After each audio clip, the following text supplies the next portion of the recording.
एई वसुधा प्रति एई माटी माँ प्रति समस्तंकर ममता अच्छी हेले आमे से ममता को केमिति भाବରେ रूप दबा केमिति आमे ताकू सेवा करिबा। सी तो आम भली चालुनी बुलुनी, सी तो आम भली खाऊनी, सी तो आम भली दुख कहि पारुनी, ताहले केउ भली भाବରେ आमे तार सेवा करिबा।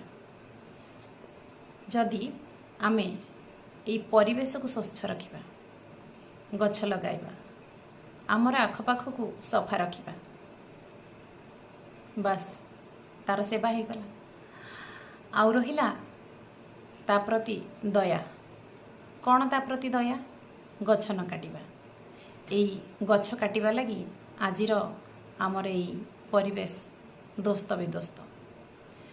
एई ध्वस्त विध्वस्त परिवेश को आमे चाहिए पुणी थरे नुआ कर दे परिबा, सबुज रंगरे रंगई दे परिबा। तार सबुज रंगर पणतकानी को आमे पुणी थरे सी दे परिबा। एई माटी माँ पाई दिनटिए, सतरे कौन माटी माँ पाई दिनटिए यथेष्ट? केमिति यथेष्ट? केमिति यहाँ जुक्तियुक्त? मनीष निजको निजे प्रश्न करिवार आवश्यकता रही। कारण जो माटी माँ आमको ता बक्षरे स्थान देछि, तार बुकु चिरी आमको फसल देछि, बंचिबार राह देछि।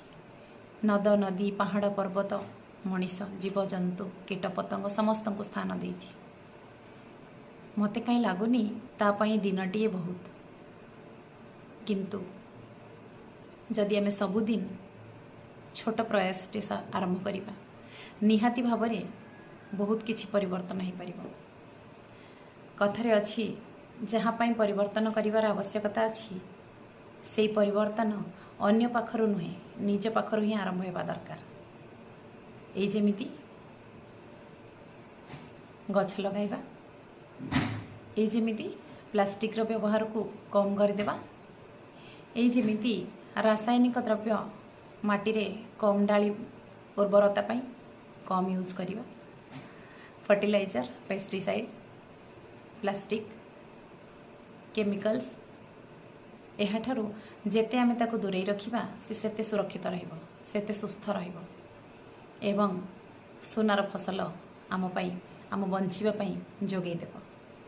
आम जीवन निर्वाहर राह बनी जीवो। नदी नाल पोखरी एते सुंदर सृष्टि आमे ताको ध्वस्त करिबारे लागिछे, ध्वंस करिबारे लागिछे। करूछि कोन ता पाई?